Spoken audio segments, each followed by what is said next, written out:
धर्माचे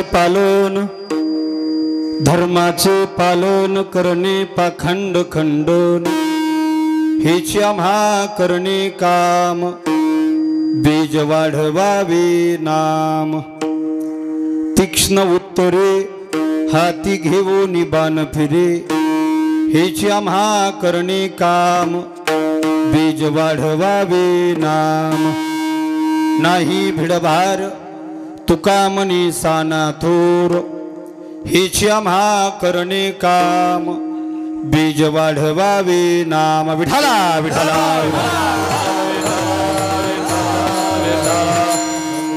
धर्माचे पालन करणे पाखंड खंडन हेच आम्हा करणे काम बीज वाढवावे नाम समचरण सरोजम सांद्र नीलांबुदाभं जघननिहितपाने मंडनं मंडनानं तरुण तुलसीमाला कंजरम कंजनेत्रम सदैव धवलासं विठ्ठलं चिंतयामि पांडुरंगा करू प्रथम नमन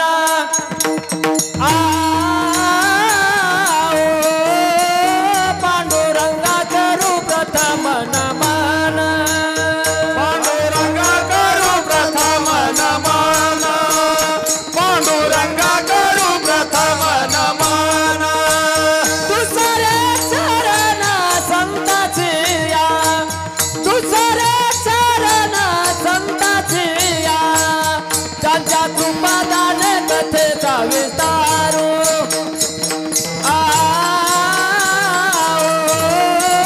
त्यांच्या कृपादाने कथेचा विस्तारू दुसरे चरण संताचे या दुसरे चरण संताचे या त्यांच्या कृपादाने कथेचा विस्तार त्यांच्या कृपादाने कथेचा विस्तार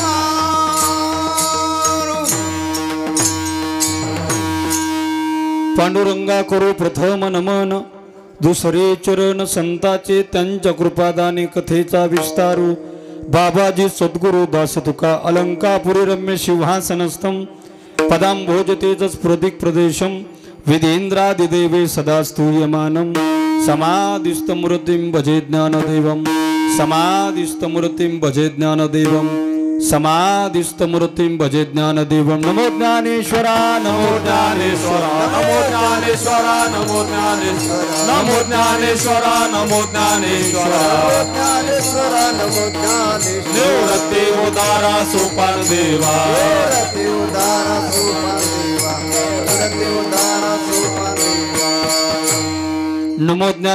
नमो ज्ञानेश्वरा निवृत्ति उदारा सोपान देवा मुक्ताबाई नमो त्रिभुवन पावनी आद्यत्रे जननी देवाची मस्तक हे पायावरी या वारकरी संतांच्या आता हृदय हे आपुले चौफाळून भले वरे बैसवू पावले श्री गुरूंचे जयांचे केलिया स्मरण होय सकल विद्यांचे अधिकरण तेची वंदू श्रीचरण श्री गुरूंचे ते नमस्कारोनी आता काय माझी वाणी मानेल संतांसी रंजवू चित्तासी आपुलिया वैराग्याचे महामेरू श्रुते शास्त्र जया आदरू ऐसे श्रीमंत श्री सद्गुरु जोग महाराज की जय विठाला विठाला विठाला विठाला विठाला विठाला विठाला विठाला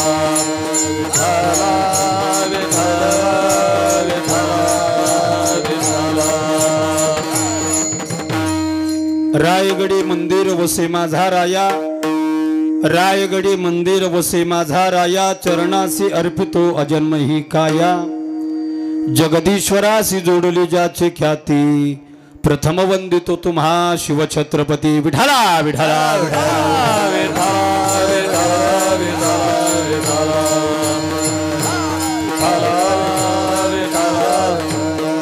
धर्माचे पालन करणे पाखंड खंडन हेची आम्हा करणे काम बीज वाढवावे नाम भाविक जन हो अनंतकूट ब्रह्मांड नायक पंढरीश श्री पांडुरंग परमात्म्याच्या कृपेने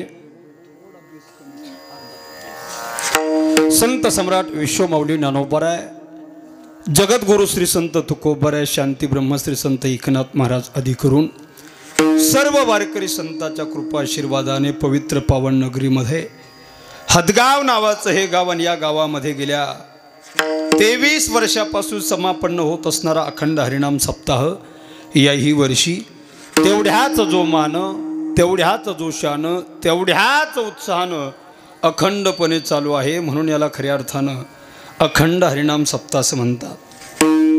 यात हरिनाम आहे म्हणून हा सप्ताह आहे, नाहीतर हा हप्ता आहे. विठाला विठाला सुंदर दिग्गज गुणीजनांच्या उपस्थितीमध्ये समापन्न होत असणाऱ्या सप्ताहाचा मला असं वाटतं आजचा 6वा दिवस आहे. आणि 6व्या दिवशीच्या मानानं गावातील परिसरातील भरपूर भजनी मंडळी उपस्थित आहे. त्यामध्ये सुंदर अशी चाल ज्यांनी गायली अशी काळे महाराज, सोळुंके महाराज, मृदंग वादनाची साथ करण्याकरता उपस्थित असणारे आदरणीय नाना आनंदे महाराज, गावातील परिसरातील भजनी मंडळी, सर्वच महाराज मंडळी. आता भरपूर लोकांची नावं माहिती आहे तुमच्यापैकी, पण आता नाव न घेता सर्वच महाराज मंडळी सुंदर असा आवाज तुम्हा सगळ्यांच्या कानापर्यंत पोहोचवण्याचं काम करणारे साऊंड सिस्टम नानाश्री मंडप साऊंड सिस्टम लिंबीकर सुंदर असा आवाज देत आहेत. साऊंड सिस्टमवाल्याचा स्वभाव किती मोकळा हे वेगळं सांगावं लागत नाही. माईकला किती मोकळा आवाज देतात त्यावरून त्यांचा स्वभाव कळत असतो. आणि मोकळ्या स्वभावाचे साऊंड सिस्टमवाले दादा, माझ्या पाठीमागं उभी असणारे 1 2 आणि 3 आहेत ना, 3 खंबीर चोपदार, तिकडे उभा असणारे 1 चोपदार, 4 चोपदार, विनयकरी बाबा, तुमच्या गावातील कीर्तन महाराष्ट्राच्या कानाकोपऱ्यामध्ये लाखो लोकांपर्यंत पोहोचवण्याचं काम करणारे यूट्यूब चॅनलवाले दादा, कीर्तनाच्या निमित्तानं उपस्थित असणारे सर्व महाराज मंडळी, परिचित अपरिचित, कीर्तनकार, प्रवचनकार, कथाकार, व्याख्याते, प्रवचनकार, सर्वच जण मोठ्या संख्येने उपस्थित आहेत. त्याचबरोबर कीर्तनाच्या निमित्तानं उपस्थित असणारे सर्व श्रोतेजन, त्यामध्ये महिला मंडळ, पुरुष मंडळ, तरुण दिसत नाहीत. कीर्तनामध्ये तरुण आणावे लागतात धरून, पाठीमागं आले तरी येतात तसली दुरून दुरून. कीर्तनाच्या निमित्तानं उपस्थित असणाऱ्या सर्वांच्या चरणारविंदी साष्टांग प्रणिपात करतो आणि पुढे चालतो. विठाला विठाला हे काढू का आता? मला भीती वाटते. मी असं ऐकले गांधी घराण्यातल्या कोणत्या तरी व्यक्तीला हारामध्ये राजीव गांधीला ना हारामध्ये भीती वाटते रे भाऊ. विठाला विठाला सुंदर अशा वातावरणामध्ये समापन्न होत असणाऱ्या अखंड हरिनाम सप्ताहामधील 6व्या दिवसाची कीर्तन सेवा प्रभू चरणी भगवत चरणी समर्पित करण्याचा हा सुयोग आहे. हे कीर्तन पुष्प अगदी वेळेमध्ये प्रभू चरणी समर्पित करण्याच्या निमित्ताने निवडलेला जगद्गुरु जगतवंदनीय संत श्रेष्ठ संत शिरोमणी महाराष्ट्र भूषण वैराग्य मूर्ती साधकांचे मायबाप, देहू निवासी, देहूचे सुप्रसिद्ध साधू, हिंदवी स्वराज्य संस्थापक, राजाधिराज छत्रपती शिवरायांचे खरे गुरु, वारकरी संप्रदायाचे कळस, ज्यांनी जीवनात कधीच केला नाही तुमच्या आमच्यासारखा भजनाचा अलस, पंचमवेद निर्माते, मानवी देह घेऊन निजधामा गेले, निळा म्हणे सकळ संता तो शिविले असा ज्यांचा अधिकार नव्हे नव्हे, तुका जरी सहज बोले वाणी, त्याचे घरी वेदांत वाहे पाणी, दिसायला सामान्य पण असायला मात्र असामान्य असणारे अधिकार संपन्न महात्मे जगद्गुरु तुकोबराय यांचा 4 चरणाचा अभंग सेवेकरिता निवडलेला असून आजच्या अभंगाच्या द्वारा जगद्गुरु श्री संत तुकोबराय धर्माच्या पालनाच्या संदर्भानं सुंदर असं चिंतन प्रतिपादन करताय. विठाला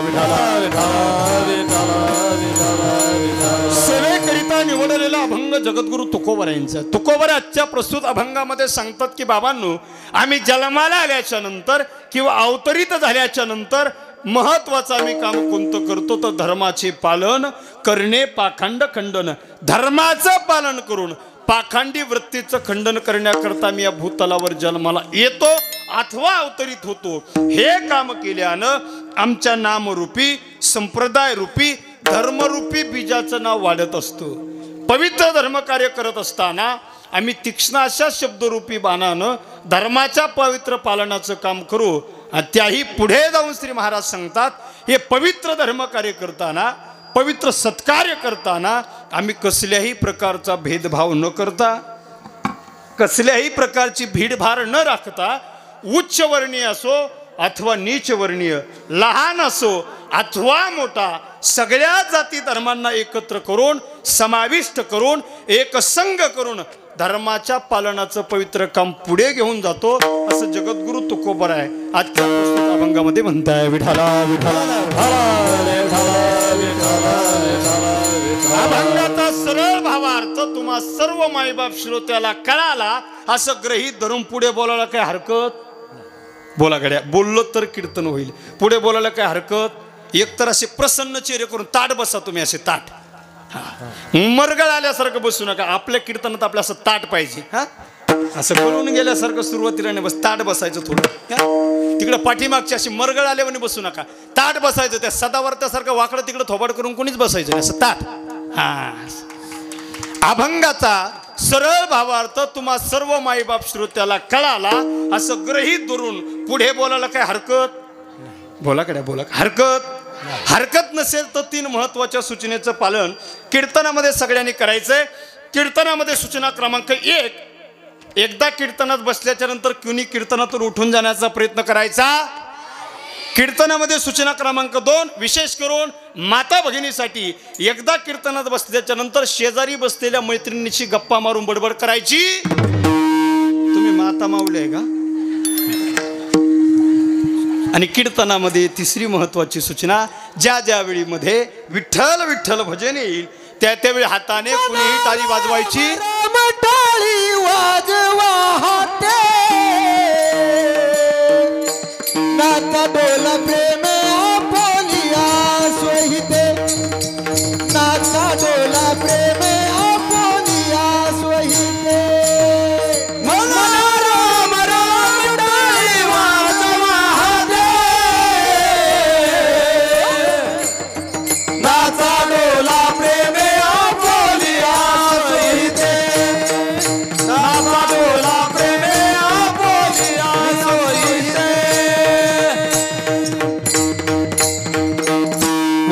विठाला जगद्गुरु तुकोबरा आजच्या अभंगामध्ये सांगतात की बाबांनो, जन्माला आल्याच्या नंतर आम्ही पवित्र कार्य करतो, धर्माचे पालन करणे पाखंड खंडन. महाराज कशाला म्हणायचं धर्म? धर्म हा शब्द उच्चारला की आम्हाला धर्माची व्याख्या आठवते. हिंदू धर्म, मुस्लिम धर्म, बौद्ध धर्म असे धर्म आमच्या डोळ्यासमोर उभे राहतात. पण ऐका मायबाप, धर्म हा 2 अक्षरी शब्द आहे. पण धर्म या शब्दाची व्याख्या एवढी संकुचित असू शकत नाही. कशाला म्हणायचं? धर्मशास्त्र सांगतं, जो धारण केला जातो त्याला धर्म असं म्हणतात. प्रत्येकाच्या जीवनामध्ये आपल्या वाट्याला आलेली विशिष्ट भूमिका आहे, आपल्या वाट्याला आलेलं विशिष्ट कर्म आहे आणि तोच आपल्या जीवनातला धर्म आहे. विठाला विठाला प्रत्येकाच्या जीवनात काहीतरी कर्तव्य आणि भूमिका आपल्या वाट्याला येत असते. ऐका, भगवान परमात्म्याच्या पासून अगदी तुमच्या आमच्यापर्यंत प्रत्येकाच्या वाट्याला आलेलं काहीतरी कर्तव्य आहे. देवाच्या जीवनातला धर्म आहे. काय धर्म आहे? श्रीमद भगवद्गीता नावाच्या ग्रंथामध्ये अर्जुन नावाच्या भक्ताशी संवाद साधताना भगवान स्वतः बोलतात, अर्जुना, जेव्हा जेव्हा या धर्मावर संकट येईल, धर्मावर आलेलं संकट दूर करण्याकरिता, धर्मावर आलेली ग्लानी दूर करण्याकरिता संत सज्जनांचा सांभाळ करून दृष्टांचा संहार करण्याकरता मी या भूतलावर जन्माला येतो. अर्जुना, यदा यदा हि धर्मस्य ग्लानिर्भवति भारत अभ्युत्थानम धर्मस्य तदात्मानं सृजाम्यहं परित्राणाय साधूना विनाशाय च दुष्कृतं धर्म संस्थापनार्थाय संभवामि युगे युगे. अर्जुना, जेव्हा धर्माला ग्लानी येते ती ग्लानी दूर करण्याकरता मी या भूतलावर जन्माला येतो. धर्मावर आलेलं संकट दूर करण्याकरिता, भक्तांचा संभाळ करण्याकरिता आणि दृष्टांचा संहार करणं ही 3 भगवंताच्या जीवनातले धर्म आहे. विठाला विठाला प्रसंगी एका एका भक्तासाठी जर त्या परमात्म्याला एक एक अवतार जरी धारण करावा लागला ना तरी तो परमात्मा कसल्याही प्रकारचा विचार न करता भक्तासाठी अनंत अवतार घेतो. अनंत अवतार घेसी भक्ता कारणे, कारण कनवाळू कृपाळू, कारण तो कनवाळू आहे, तो कृपाळू आहे म्हणून तो भक्तासाठी अवतार घेतो. मग तुकोबरांना प्रश्न केला, महाराज तो भक्तासाठी अनंत अवतार घेतो हे तुम्ही कशाच्या आधारावर बोलता? याला काय पुरावा आहे? टिशीचा पुरावा आहे की खासरा पत्राचा पुरावा आहे? याची नोंद सापडली कुठं? याला काय पुरावा आहे? तुकोबराय म्हणतात, अरे त्याचे अनंत अवतार आहे, याला दुसऱ्या पुराव्याची गरज नाही.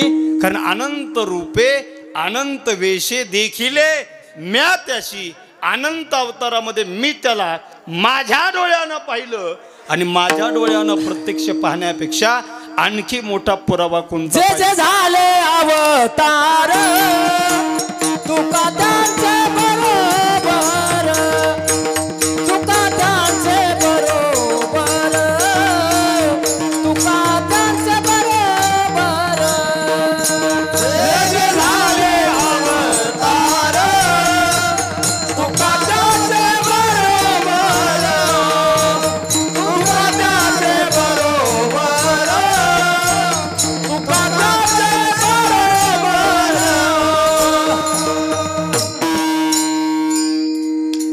महाराज म्हणतात जे जे झाले अवतार तुका त्यांचे बरोबर. प्रत्येक अवतारात देवाच्या समवेत तुकोबर आहे म्हणून तुकोबराला सगळे अवतार माहिती आहे. भक्तासाठी तो भगवान परमात्मा अवतार घेतो. 2-3 महत्वाचे दृष्टांत सांगून पुढे जाईल. भगवान परमात्म्याने अवतार भक्तासाठी घ्यावा. चोखोबाची बहीण झाला शारंगधर. आमच्या संत चोखा मेळ्यासाठी आमच्या देवानं त्यांच्या बहिणीचं रूप घ्यावं आणि भक्ताच्या घरची बाळत पण देवानं करावी.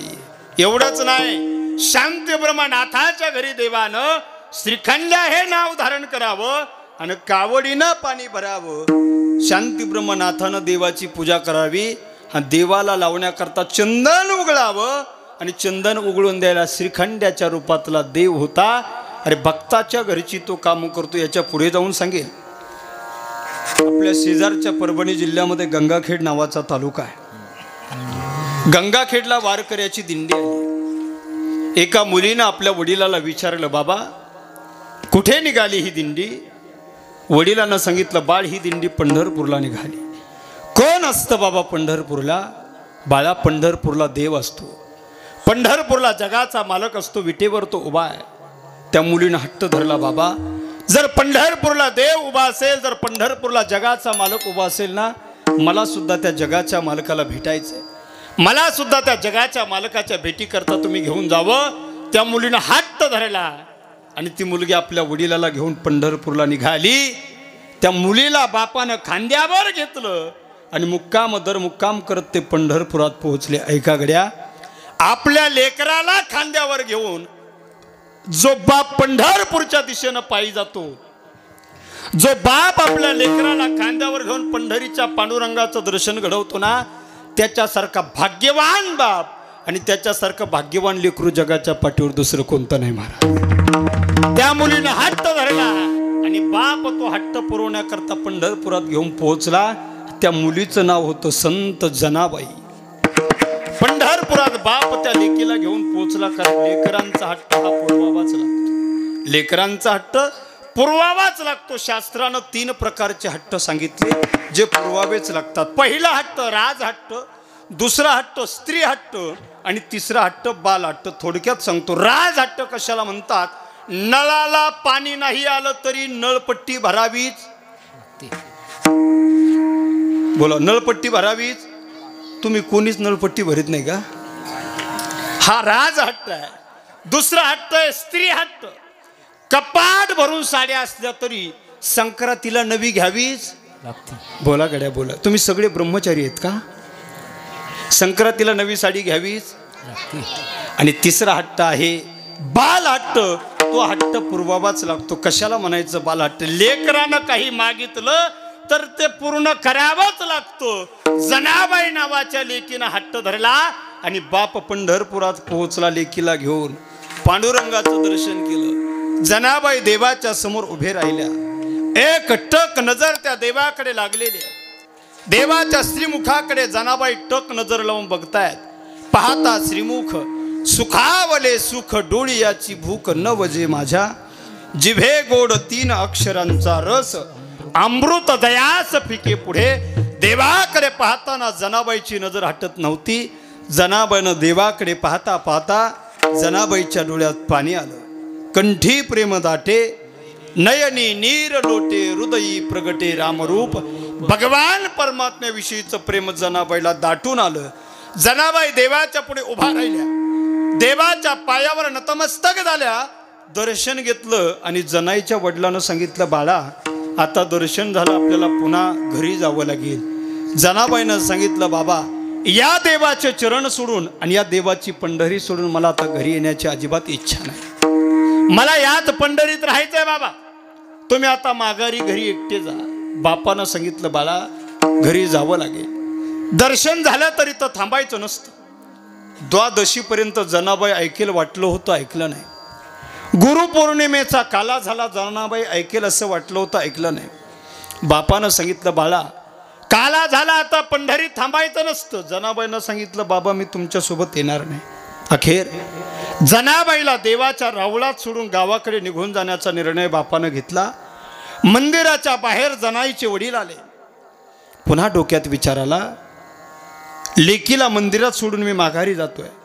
असाच जर गावात गेलो तर गावचे काही लोक म्हणतील, का हो लेकीचं लग्न करण्याचा कंटाळा आला होता की काय, म्हणून लेकीला मंदिरात सोडून आला. मनाला वेदना होत होत्या. पुन्हा मंदिरात गेले. जनाईला सांगता, जनाई गेलं पाहिजे, ऐक बाप आहे मी तुझा, माझा ऐकावा लागेल तुला. जनाबाईनं सांगितलं, बाबा मी अजिबात घरी येणार नाही. अखेर डबडबल्या डोळ्यानं जनाबाईच्या वडिलांनी जनाबाईला निरोप देण्याचं ठरवलं. जनाबाईला आता आपल्याला ठेवायचं. जनाबाईला मंदिरात ठेवून जनाबाईचे वडील आता निघणार होते. जनाईच्या वडिलाच्या डोळ्यात पाणी आलं. एखादा बाप आपल्या मुलीला सासरी पाठवताना जेवढं रडत नाही ना, त्याहीपेक्षा अधिक दुःखी होऊन जनाईचा बाप रडत होता. कारण जनाबाईला सासरी नव्हता पाठवत तो बाप, जनाबाईला देवाच्या मंदिरात सोडत होता. जनाबाईला निरोप देणार तेवढ्यात देवाच्या मंदिरामध्ये आमचे नामदेव राहिले. नामदेवांनी सांगितलं, बाबा तुमच्या लेकीची चिंता करू नका, या पंढरीमध्ये तुमच्या लेकीचा मी सांभाळ करतो. आणि जनाबाईच्या वडिलानं जनाबाईचा हात नामदेवरायांच्या हातात स्वाधीन केला आणि कल्याण झालं जनाबाईचा. एका घड्या इथं जमलेल्या आईंनो, इथं जमलेल्या वडिलांनो, आपल्या लेकाचा हात आणि आपल्या लेकीचा हात आपल्या लेकरांच्या आयुष्यामध्ये नेहमी चांगल्या लोकांच्या हातात द्या. आपल्या लेकरांचं कल्याण झाल्याशिवाय राहणार नाही. आणि जर आपल्या लेकरांचे हात चुकीच्या लोकांच्या हातात गेले ना, तर वाटोळं झाल्याशिवाय राहणार नाही. नामदेवांच्या हातात जनाबाईचा हात गेला. नामदेवराज जनाबाईला घरी घेऊन गेले. 14 लोकांचं कुटुंब नामदेवांचं. सगळ्यांचा स्वयंपाक जनाबाई करायच्या, धुनी भांडी जनाबाई करायच्या, गौऱ्या जनाबाई थापायच्या, स्वयंपाक करायच्या, जात्यावर दळण दळायच्या आणि प्रत्येक काम करायला जनाबाईला मदत करू लागायला. जगाचा मालक विटेवरून जनाबाईकडे नामदेवांच्या घरी यायचा. एकदा जनाबाईच्या डोक्यात वा झाल्या. महिला मंडळ तुमच्याकडे होतात का वा? होतात? नाही? वा. जनाबाईच्या डोक्यात वा झाल्या. जगाच्या मालकानं जनाबाईच्या डोक्यातल्या वा काढाव्या. बरं का नाना, जगाचा मालक जनाबाईच्या डोक्यातली एक ऊ काढत होता. डाव्या हाताच्या अंगठ्याच्या नखाच्या मध्यभागी ठेवत होता आणि उजव्या हाताच्या अंगठ्याचं नख त्याच्यावर असं बरोबर जमतंय. नानाने एका झटक्यात 2-3 मारल्या बाबा. हे कामाला ठेवतील आपल्याला. जनाबाईच्या डोक्यातल्या वा देवानं काढल्या, पण वा 2-4 असल्या तर काढता येतात. एवढ्या वा झाल्या जनाईच्या डोक्यात जणू वाचा पोळाच फुटला. जगाच्या मालकानं कोमट पाणी केलं आणि जनाबाईला नाहू घातलं, भक्ताच्या घरची तो कामं करतो. अरे हाच देवाच्या जीवनातला धर्म आहे. विठाला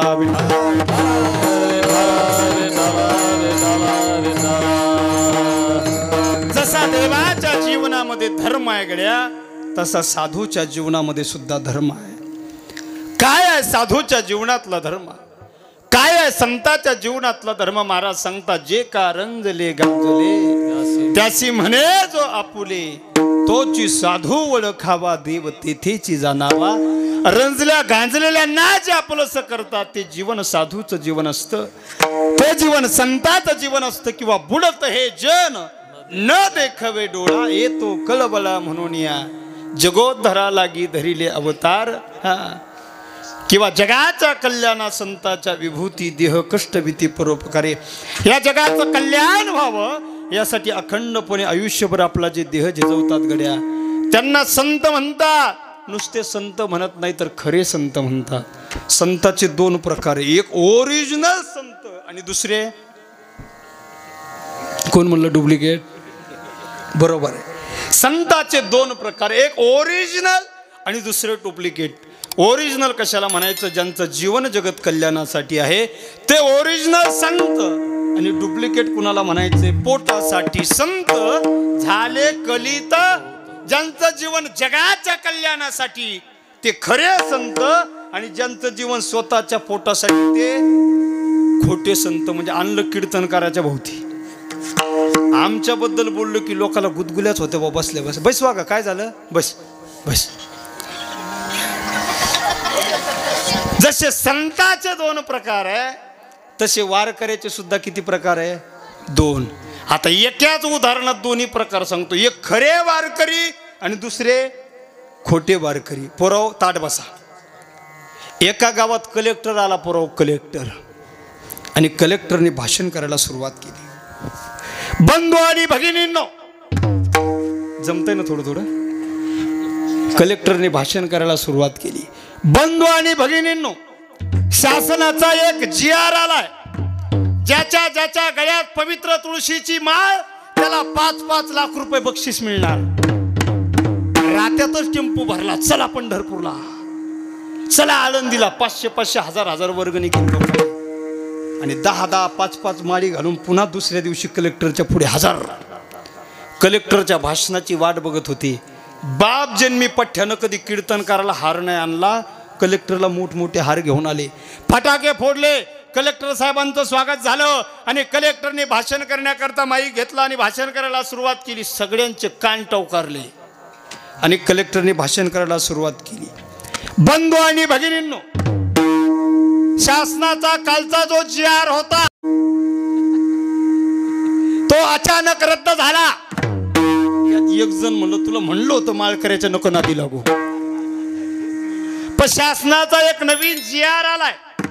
पंचकृषीतल्या प्रत्येक गावाला 5-5 पूल बनवायचे आणि एका एका पुलाखाली 10-10 माळकरी गाडायचे. तटातट माळा तोडल्या महाराज लोकांनी.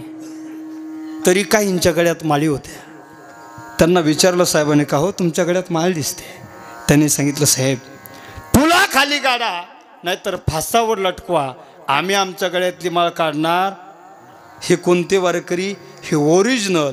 आणि ज्यांनी तोडल्या तटातट ते पुन्हा ढाब्यावर हजर.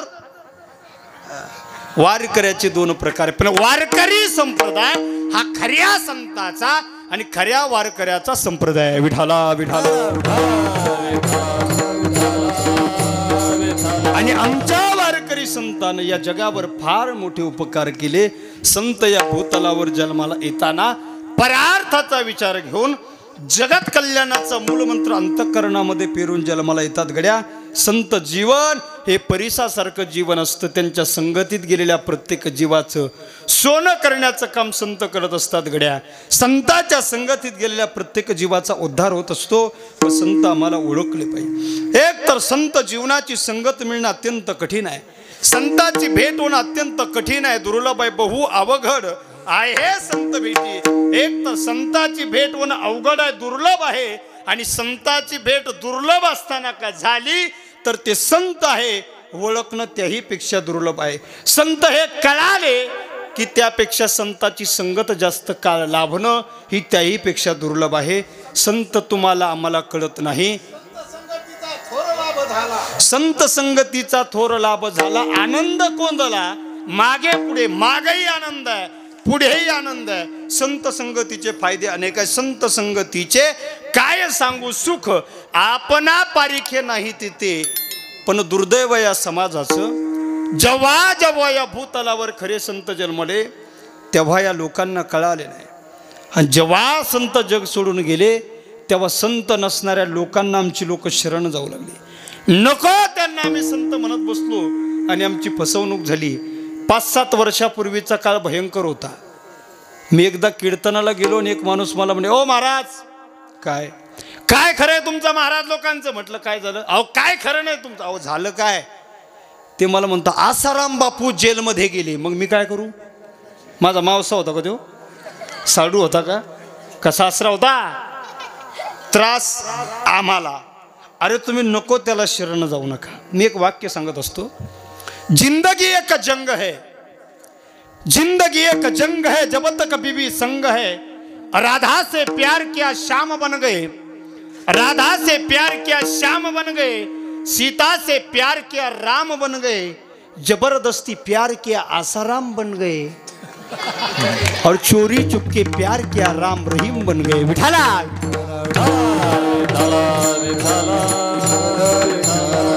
नको त्यांना आम्ही संत म्हणून शरण गेलो तर आमच्या जीवनात फसवणूक होईल गड्या, आमच्या जीवनात पतन होईल. पण खऱ्या संतांना शरण गेला तर आमच्या जीवनात उद्धार होईल. पण या समाजाला संत कळत नाही. ज्ञानोबा अलंकापूर नगरीत वास्तव्य करत होते. ज्ञानोबा आळंदीच्या लोकांना कळाले नाही. विठ्ठल पंत आणि रुक्मिणी माता दोघा माता पित्यानं 4 लेकरांच्या न्यायासाठी शुद्धी पत्रकासाठी देहांत प्रायश्चित्त घेतलं होतं. निवृत्ती दादा, सोपान काका, ज्ञान दादा आणि मुक्ताबाई 4 भावंड सिद्ध बेटाच्या परिसरामध्ये माय बापाविना वास्तव्य करत होते. त्यांचे मायबाप या जगात राहिले नव्हते. एके दिवशी सकाळी 8 वाजेचा प्रसंग आहे. माझ्या ज्ञानोबऱ्यांनी झोळी खांद्यावर घेतली आणि आळंदीमध्ये मधुकरी मागण्याकरता निघाले. 5 वर्षाची चिमुरडी मुक्ताई नावाच्या बहिणीने आवाज दिला, दादा कुठे निघालास. आळंदीमध्ये निघालो मुक्ता मधुकरी मागण्यासाठी. लवकर जा दादा आणि लवकर माघार ये, फार भूक लागते मला. 5 वर्षाच्या चिमुरड्या बहिणीचे शब्द ऐकत ज्ञानदादा लगबगीनं निघाले आणि आळंदीमध्ये जाऊन पहिल्याच दारात जाऊन आवाज दिला, ओम भवती भिक्षांदेही. घराचा दरवाजा उघडला गेला. त्या घरातील माऊली हातात छोटंसं पात्र घेऊन बाहेर येते. ज्ञानोबरांनी पाहिलं. कदाचित मला वाढण्याकरता भिक्षा आणली असणार म्हणून ज्ञानोबरांनी झोळी उघडली, पण झोळीमध्ये भिक्षा मिळाली नाही. घर झाडलोट करून साठलेला कचरा माझ्या माऊलींच्या झोळीत येऊन पडला. विनम्र भावानं हात जोडून माझ्या माऊलीनं पुढं जावं. कोणी यावं माझ्या माऊलींच्या झोळीत माती टाकावं, कोणी यावं माझ्या माऊलींच्या झोळीत कचरा टाकावा, कोणी यावं माझ्या माऊलींच्या अंगावर पाणी शिंपडावं, कोणी यावं माझ्या माऊलीच्या अंगावर थुंकावं. विनम्र भावानं हात जोडून माझ्या ज्ञानोबरांनी पुढं जावं.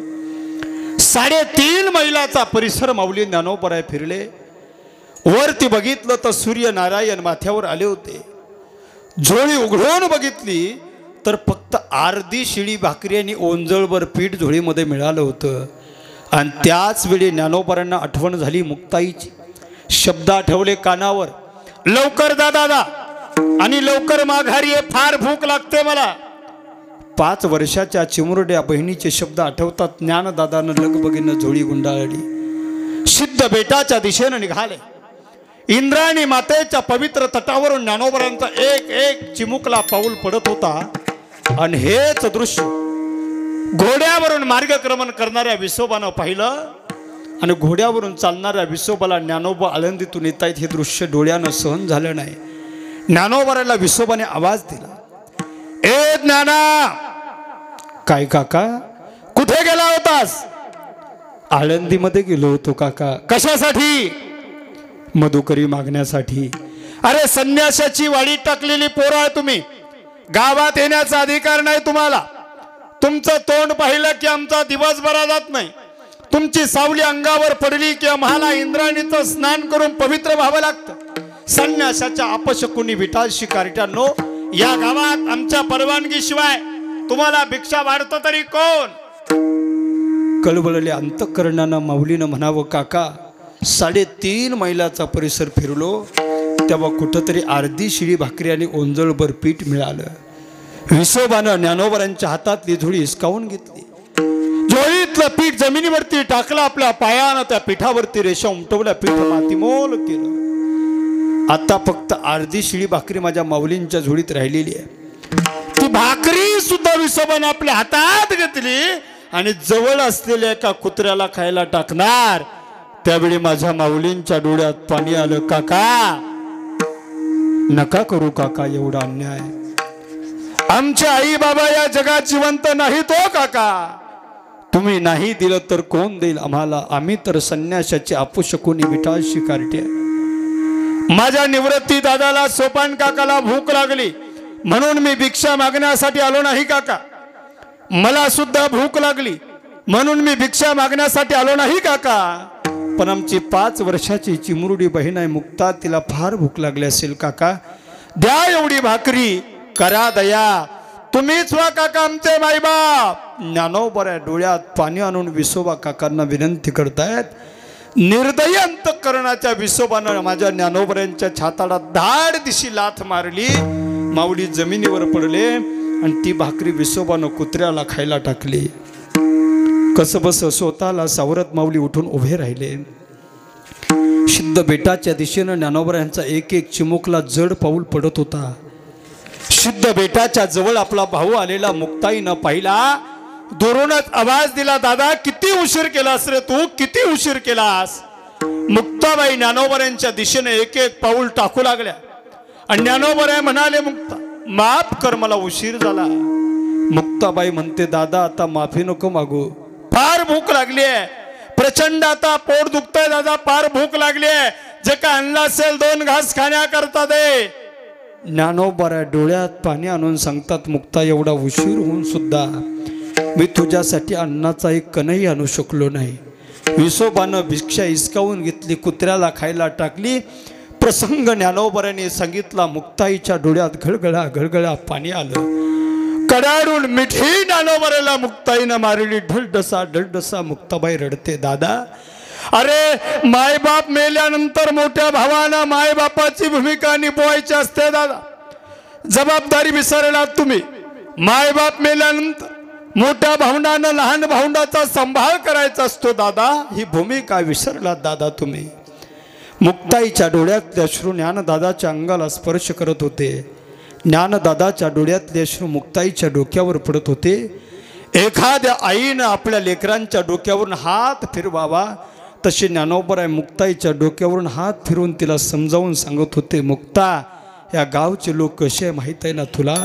ज्ञानोबराने स्वतःचं कर्तव्य जाणून घेतलं आणि मुक्तामाईला समज देऊ लागले। मुक्ताईनं ज्ञानदादाचे शब्द समजून घेतले, समजून घेणारी असते ती बहीण असते गड्या। आपली माय मरण पावल्यानंतर आपल्या आईची जागा घेणारं जगाच्या पाठीवर एकमेव पात्र आहे ते म्हणजे आपली बहीण, म्हणून आपल्या बहिणीला कधी अंतर द्यायचं नसतं दादा। आपल्या बहिणीला रक्षाबंधनाचा सण आणि भाऊबीजेचा सण हे 2 सण महत्त्वाचे असतात। मुक्ताईनं समजून घेतलं, पळत गेल्या पर्णकुटीतलं पिठाचं गाठोड आणलं आणि मांडे ज्ञानोबरांच्या पाठीवर बनवले। आमच्या ज्ञानोबरांना एवढा त्रास दिला लोकांनी, ज्यांनी भाकरी हिसकावून घेतली त्यांनाच पाठीवर बनवलेले मांडे माझ्या ज्ञानोबरांनी खायला दिले।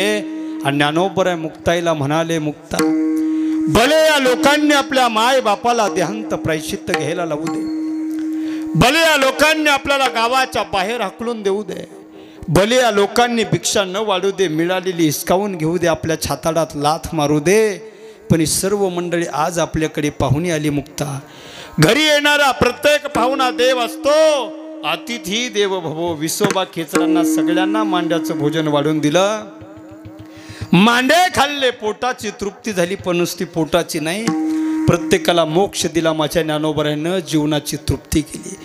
अरे ज्यांनी आमच्या संतांना त्रास दिला त्यांच्यावरती सुद्धा दया करणं हा संताच्या जीवनातला धर्म आहे। विठाला विठाला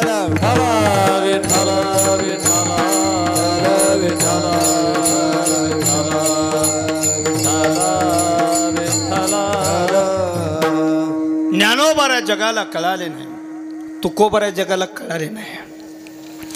तुकोबाऱ्याला देहूतल्या लोकांनी त्रास दिला. तुकोबाऱ्याला वाटलं या लोकांना आपण कर्ज वाटलेलं आहे म्हणून हे लोक आपल्याला त्रास देत असतील, यांच्याकडे पैसे आहेत आपले म्हणून हे लोक त्रास देत असेल. जगद्गुरु तुकोबाऱ्यांनी कर्ज लिहिलेल्या खतावणीच्या वह्या गाडी बैलात भरल्या आणि इंद्रायणीच्या डोहात बुडून जगातली पहिली कर्जमाफी करणारा महात्मा जर कोण असेल ना महाराज तर जगद्गुरु तुकाराम महाराज. GR काढला नाही, कॅबिनेट घेतली नाही, 2 उपमुख्यमंत्र्याचा सल्ला घेतला, डायरेक्ट अंमलबजावणी. जगाची पहिली कर्जमाफी आमच्या तुकोबाऱ्यांनी केली. तरी तुकोबाऱ्यांना त्रास देणं लोकांनी थांबवलं नाही. अहो गावातल्या सर्वसामान्यांनी तुकोबांना त्रास द्यावा यात नवल नाही महाराज. गावचा जो प्रमुख होता ना त्या प्रमुखानं तुकोबाऱ्यांना त्रास दिला. कोपला पाटील गावीचे हे लोक आता मज भीक कोण गाडी काय खावे आता कोणीकडे जावे. तुकोबाऱ्यांना दिशाहीन झाले. गावातल्या लोकांनी त्रास दिला, गावच्या प्रमुखाने त्रास दिला. तुम्हाला असं वाटत असेल गड्या तुकोबाऱ्या परमार्थ करत होते म्हणून परमार्थाच्या विरोधात असणाऱ्या नास्तिक लोकांनी तुकोबाऱ्यांना त्रास दिला असेल असं जर तुम्हाला वाटत असेल ना तर गैरसमज असेल तुमचा. जेवढा नास्तिक लोकांनी तुकोबाऱ्यांना त्रास दिला ना तेवढाच माळकऱ्यांनी सुद्धा दिला. आणि महाराज लोकांचे खरे विरोधक हे महाराजच असतात. त्यांच्याकडनं का पाहू माझा एकही विरोधक नाही यात. तुकोबाऱ्यांना सगळ्यांनी त्रास दिला. एका महाराजांनी तर तुकोबाऱ्याला काठीनं मारलं. त्याचं नाव होतं मंबाजी बुवा. तुकोबाऱ्याने त्याचे हातपाय दाबले, त्याला भजनात घेऊन आले. एवढा नम्र भाव दाखवला तरी तुकोबाऱ्यांना त्रास देणं लोकांनी थांबवलं नाही. तुकोबाऱ्यांना वाटलं हे लोक त्रास देणं थांबवत नसेल, आपल्या परमार्थात अडथळे निर्माण होत असेल तर आता या लोकांचा त्याग आपण केला पाहिजे. आता दिसू नये जना ऐसे करी नारायणा. या लोकांपासून दूर जायचे आणि भक्ती मार्गामध्ये आपलं आयुष्य वेचायचे. तुका म्हणे आता ऐका वचन तेजोन या भक्ती करा. या लोकांपासून दूर जाऊन भक्ती करायची. महाराज भंडाऱ्या डोंगरावर जायचे, बोराडेश्वर डोंगरावर जायचे आणि भामचंद्र डोंगरावर एकांतात जाऊन भजन करायचे. महाराज भंडाऱ्या डोंगरावर निघाले की महाराजांच्या धर्मपत्नी महाराजांना भाकरी डब्बा घेऊन डोंगरावर जायच्या. एकदा तुकोबाऱ्यांच्या धर्मपत्नी महाराजांना भाकरी घेऊन निघाल्या. भंडारा डोंगर चढताना त्यांच्या पायात काटा मोडला आणि तुकोबाऱ्याच्या पत्नीच्या पायातला काटा काढण्याकरता जगाचा मालक भगवान परमात्मा एका गोराख्याच्या रूपामध्ये क्षणार्धात अवतरित झाला आणि तुकोबाऱ्याच्या पत्नीच्या पायातला काटा देवानं काढला. ज्यांच्या पायातला काटा काढण्याकरता देव येतो देव हा तुकोबाऱ्याच्या पत्नीचा अधिकार आहे. तरी नाना जुन्या पिढीच्या काही कीर्तनकारांनी कीर्तनात काय सांगितलं, तुकाराम महाराजाची बायको तुकाराम महाराजाला मारित होती. पिस्तुल्या तू आता कर पाहिला. आमच्या संताच्या चरित्राचं विकृत चित्रण केलं लोकांनी. तुकोबाऱ्याच्या पत्नीसारखी अधिकारी आणि पतिव्रत स्त्री झाली नाही महाराज. आणि खरं सांगू तुकोबाऱ्या जो परमार्थ करू शकले हा पत्नीच्या सहाय्यानं करू शकले. तुमच्या आमच्या जीवनात जे काही करायचं ना बायकोची मदत नसेल तर होऊच शकत नाही. कोणतंच काम बायकोच्या सहाय्याशिवाय मदतीशिवाय होऊ शकत नाही. राजकारण, समाजकारण, धर्मकारण कोणतंच होत नाही. एकदा आमच्या घरचे माणसं म्हणे मला येऊ द्या कीर्तनाला. म्हटलं चल. घनसावंगी तालुक्यात कीर्तन होतं, चल. गाडीत बसवलं, नाही म्हणायची हिंमत झालीच नाही. गाडीत बसवलं, पेट्रोल पंपापर्यंत गेलो, तिला रोडवर थांबवलं, पंपावर गेलो, पेट्रोल टाकलं, गाडी पुढे घेऊन गेलो. 2-4 किलोमीटर पुढं गाडी गेली. बाईनं जेच बोलायला सुरुवात केली, बा थांबायलाच तयार नाही. तिला म्हटलं 5 वर्ष झाली आपल्या लग्नाला, एवढं कधी बोलली नाही, एवढी फडफड का बरं लावली आज. ती म्हणे पंपावर गेले पेट्रोल टाकायला, मला काय घेऊन गेले नाही. म्हटलं येतानी सांगतो. कीर्तनाला गेलो, कीर्तन जरा टेन्शनमध्येच झालं त्या दिवशी. टेन्शनमध्येच कीर्तन झालं. त्याच पंपापर्यंत गाडी आली. सांगा ना मला पंपावर का घेऊन गेले नाही. म्हटलं सांगतो, दम खायदार. आणि माझा तालुका लागल्यावर तिचा आवाज जरा खाली गेला. पंपाजवळ गेलो, म्हणजे सांगा ना. म्हटलं थांब. वास्ती पाटी, पेट्रोल पंपावर पाटी लिहिलेली होती, आग लावणाऱ्या वस्तू पंपावर आणू नये. कशाला नेऊ मी आग लावायला. बायकोच्या मदतीशिवाय कोणतंच काम होत नाही. तुकोबाऱ्यांनी परमार्थ केला पत्नीच्या सहाय्यानं. महाराजांचा परमार्थ सफल होत होता. आता महाराज गाव सोडून भंडाऱ्या डोंगरावर भजन करू लागले. याच्यात गावच्या लोकांना काही त्रास आहे का? बोला. काही त्रास आहे का? काहीच त्रास नाही महाराज. महाराज भंडारा डोंगरावर भजन करायला लागले, पोचले आणि तेवढ्यात तुकोबऱ्यांच्या देहू गावामध्ये एक नाचणारी बाई आली. पोराव ताट बसा. हा, देहू गावात एक नाचणारी बाई आली. पोराव सध्या महाराष्ट्रामध्ये सोशल मीडिया प्लॅटफॉर्मवरती, इंस्टावरती, FB वरती, यूट्यूबवरती एका नाचणाऱ्या बाईची जोरदार चर्चा. काय नाव तिचं? काय हुशार पोर आहे. टाळी वाजवा यांच्यासाठी एकदा. म्हणजे हे हुशार आणि यांच्यापेक्षा टाळी वाजवणारे. अशी एक नाचणारी गौतमी देहूत आली आणि देहूच्या लोकांनी त्या गौतमीला विचारलं, का ग बाई कशासाठी नाचते? तिनं सांगितलं पोटासाठी नाचते. नाचले की मला पैसे मिळतात. व्यवसाय असतो एखाद्याचा, भारूड करणं, कीर्तन करणं. नाचणं तसा त्या गौतमीचा व्यवसाय होता. नाचले की मला पैसे मिळतात, त्यावर माझा उदरनिर्वाह चालतो, म्हणून मी नाचते. देहूतल्या लोकांनी तिला सांगितलं, तुला जर नाचून पैसे मिळत असेल ना तर आम्ही तुला लागेल तेवढं बक्षीस द्यायला तयार आहे. बक्षीस गोळा करायचं बरं का. लागेल तेवढं बक्षीस द्यायला तयार आहे. फक्त एक काम करायचं, इथून भंडाऱ्या डोंगरावर नाचत नाचत जायचं आणि भंडाऱ्या डोंगरावर भजन करणाऱ्या तुकाराम महाराजांना मोह पाशामध्ये अडकवायचं. महाराज लोकांना अडकवण्याचे डाव हे काल परवापासून सुरू झाले नाही, तुकोबऱ्यांच्या पासून सुरू झाले. नाचण्याचा व्यवसाय होता त्या गौतमीचा. गौतमीच ना, आता नावच माहित नाही तिचं, घ्यायला काय हरकत आहे. नाचत नाचत भंडाऱ्या डोंगराकडे ती नटी निघाली. नाचते, बिना गाण्याची नाचत होती. पोराओ, तिच्या काळात डीजे नव्हता, तिच्या काळात ओ सेट नव्हतं, तिच्या काळात पाटलांचा बैलगाडा नव्हता. आता तर नवीनच निघाले कचकच कांदा. काय गाणे, काय अर्थच नाही बोयात. नाचत नाचत निघाली, भंडारा डोंगरावर पोहोचली. तुकोबऱ्यांच्या जवळ गेली, महाराज पाहायला तयार नाही. अगदी जवळ गेली, महाराजांचं दुर्लक्ष आहे. आता तुकोबऱ्यांनी डोळे उघडले, समोर एका सुंदर स्त्रीला पाहिलं. तिच्या चेहऱ्यावरचे भाव बघून तुकोबांच्या मुखातून वाक्य निघाले, जाई माते नकरी सायास, आम्ही विष्णुदास तैसे नो हे. आम्ही विष्णुदास तैसे नो हे.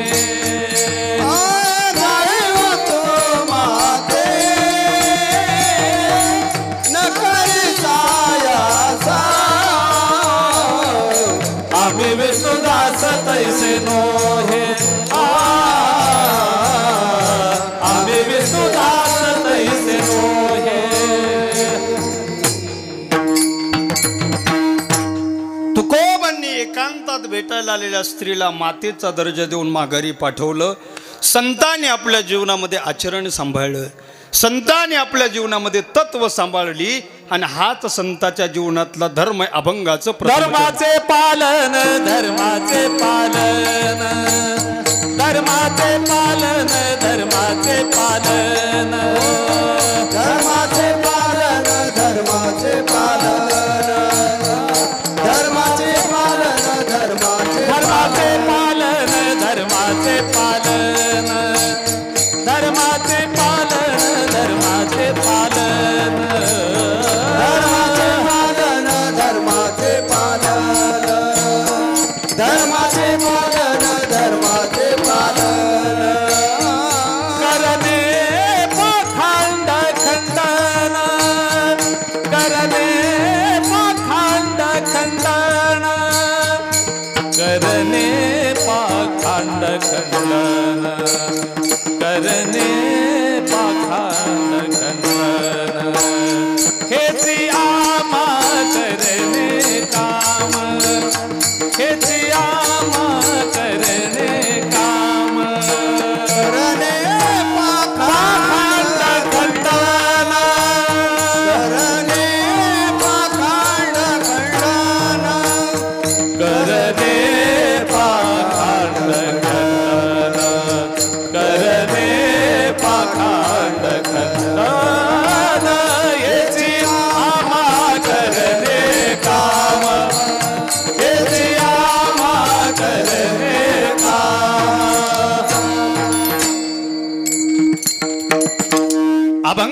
पहिल्या चरणात महाराज म्हणतात, धर्माचे पालन करणे पाखंड खंडन. संतांच्या जीवनातला धर्म पाळण्याचं काम संत करतात गड्या.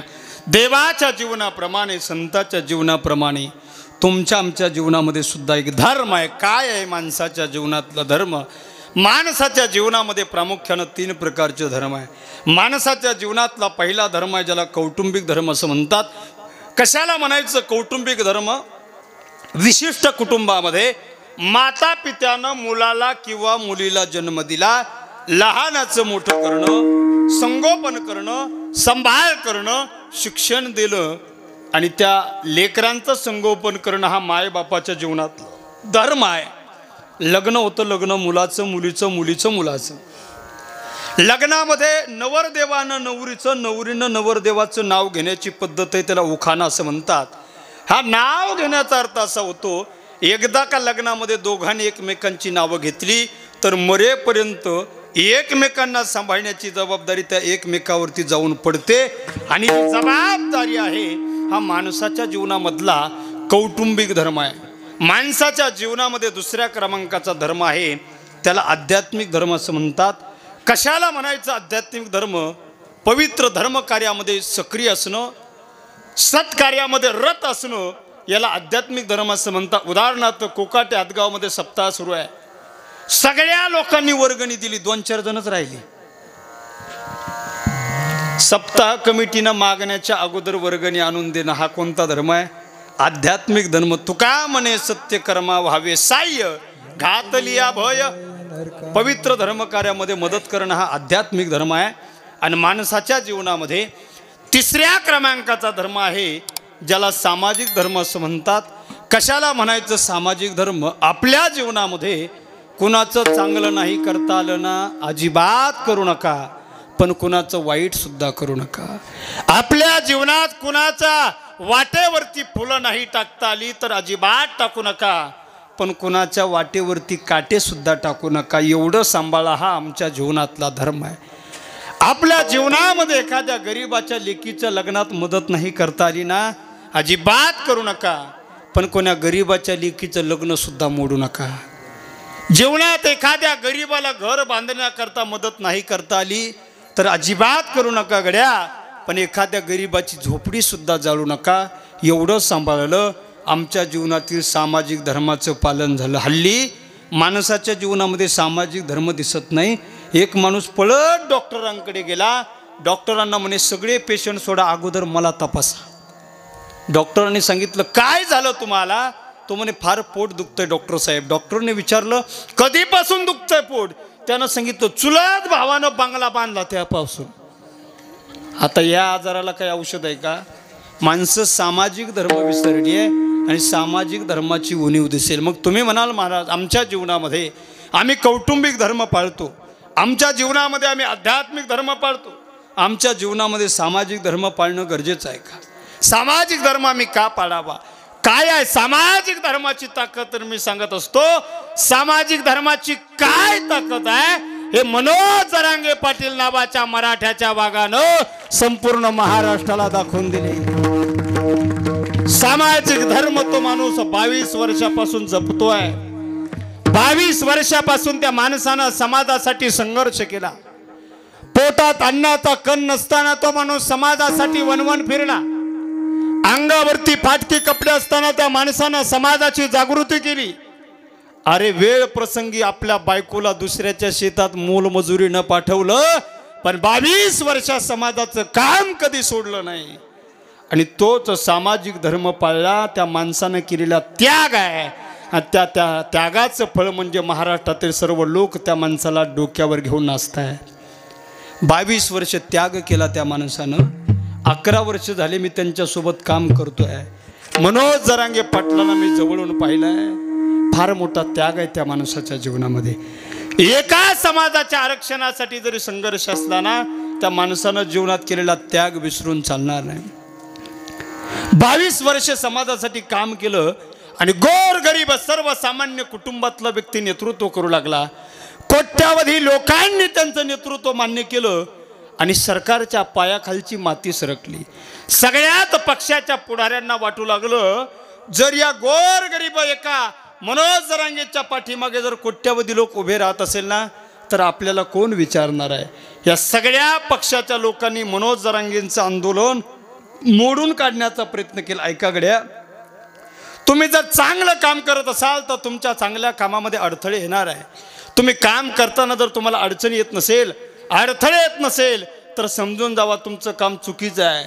पण काम करताना जर विरोधक निर्माण होत असेल, काम करताना जर अडचणी निर्माण होत असेल, तर समजून जावा तुमचं काम चांगल्या पद्धतीनं काम चालू आहे. जरांगे पाटलांनी चांगलं काम समाजासाठी सुरू केलं आणि सरकारला सहन झालं नाही. आंदोलन मोडायला सरकारनं काही पर्याय वापरले. पहिला पर्याय वापरला, सराटी आंतरवालीमध्ये लाठी हल्ला घडून आणला. कशा करता केला लाठी हल्ला? आंदोलन मोडायला लाठी हल्ला केला, पण आंदोलन मोडलं नाही, उलट 1000 पटीने पेटून उठलं आणि महाराष्ट्रातील सगळे मराठी सराटी आंतरवालीला आले. आंदोलन मोडायला लाठी हल्ला केला, तो डाव फसला. सरकारला वाटलं आपण करायला गेलो गणपती, झाला मारुती. आंदोलन 1000 पटीनं पेटलं. सरकारनं दुसरा पर्याय वापरला मनोज जरांगे पाटलांना मॅनेज करण्याचा. कोणी कानात बोलत होतं, त्यांनी सांगितलं कानात कुजबूज करायची नाही. कोणी म्हणत होतं कोपऱ्यात चला आपण चहा घेऊ, त्यांनी सांगितलं मी कोपऱ्या कापऱ्यात येत नसतो. मॅनेज करण्याचा सरकारचा दुसरा डाव सुद्धा फसला. पण लय खतरनाक सरकार आहे आपलं. सरकारनं तिसरा पर्याय वापरला जाती जातीत भांडणं लावण्याचा. आणि जाती जातीत भांडणं लावायला सरकारनं महाराष्ट्रात काही कुत्रे पाठवले. चाव चाव चाव चाव चाव चाव. जाती जातीत भांडणं लावायला सरकारनं महाराष्ट्रात काही कुत्रे पाठवले. पण महाराष्ट्रातल्या 18 पगड जातीचे लोक एवढे हुशार आहे, सगळ्या जाती जरांगे पाटलाच्या सराटी आंतरवालीच्या सभेला पाठिंबा द्यायला आल्या. म्हणून तर मुसलमानाचे पोरं जरांगे पाटलाच्या सभेत पाणी वाटप करत होते. अरे धनगर समाजाच्या बांधवानं 2.5 एकर शेतात उभ्या पिकात नांगर घातला आणि सभेला जागा करून दिली. बौद्ध समाजाच्या माणसानं आपलं शेत नांगरलं, सभेला जागा करून दिली.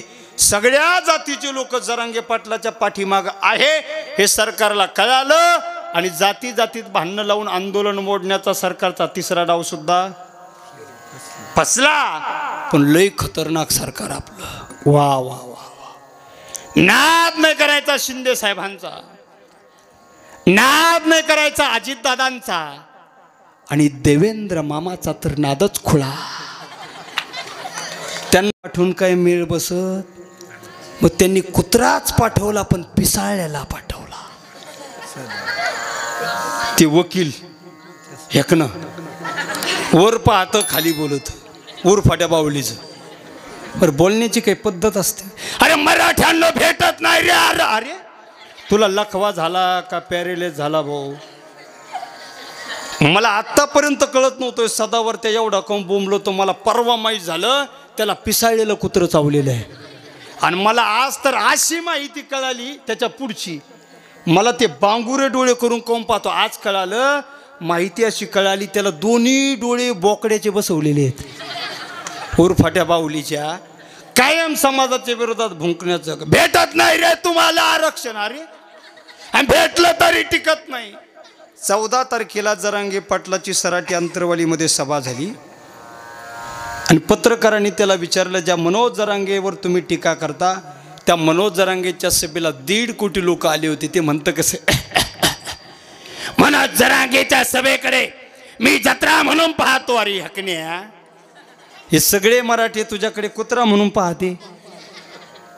आणि तिने तो चष्मा कुठून आणला मला अजून पता लागला नाही भाऊ.